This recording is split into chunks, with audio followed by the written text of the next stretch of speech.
one world. But it also demonstrated that it was a world of unceasing conflict, both natural and human. The cost of these discoveries in terms of loss of life and suffering was greater than anyone could have anticipated at the start of the expedition. They had survived an expedition to the ends of the earth, but more than that, they had endured a voyage into the darkest recesses of the human soul.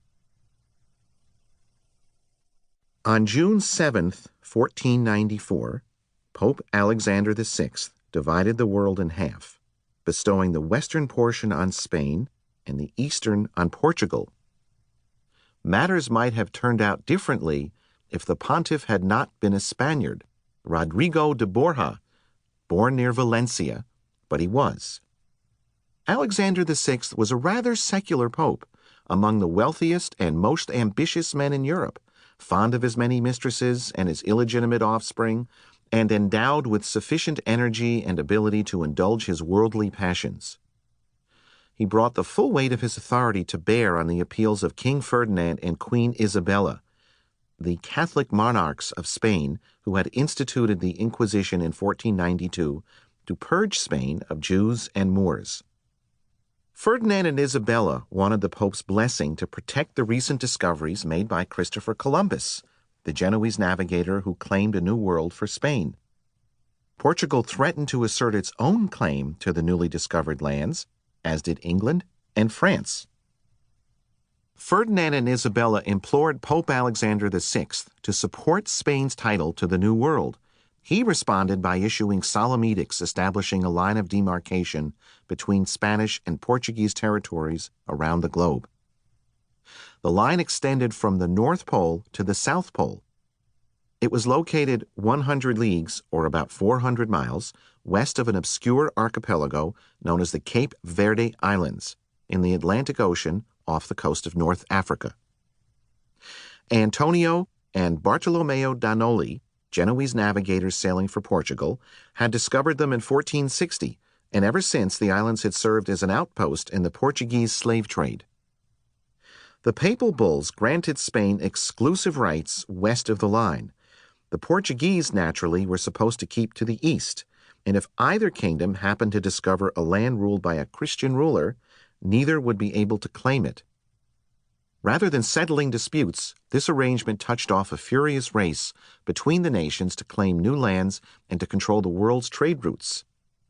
The bickering over the line's location continued as diplomats convened in Tordesillas, Spain, to work out a compromise.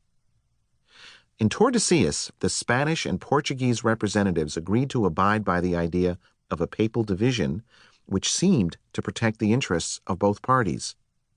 At the same time, the Portuguese prevailed on the Spanish representatives to move the line 270 leagues west. Now it lay at approximately 46 degrees, 30 minutes west, according to modern calculations. This change placed the boundary roughly halfway between the Cape Verde Islands and the Caribbean island of Hispaniola. The new boundary gave the Portuguese ample access to the African continent by water and allowed them to claim the newly discovered land of Brazil. Pope Alexander VI was succeeded by Pope Julius II, who in 1506 agreed to the changes, and the Treaty of Tordesillas achieved its final form. The treaty created more problems than it solved. It was impossible to fix the line's location because cosmologists did not yet know how to determine longitude.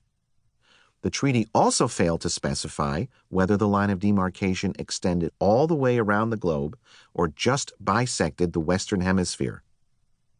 Finally, not much was known about the location of oceans and continents. Even if the world was round, the maps of 1494 depicted a very different planet from the one we know today. Emboldened by the Treaty of Tordesillas, Ferdinand and Isabella looked for ways to exploit the portion of the globe granted to Spain. Success proved elusive. Columbus's voyages to the New World all failed to find a water route to the Indies. A generation after Columbus, King Charles I resumed the quest to establish a Spanish global empire. He, or his advisors, recognized that the Indies could provide priceless merchandise, and the most precious commodity of all was spices. Spices have played an essential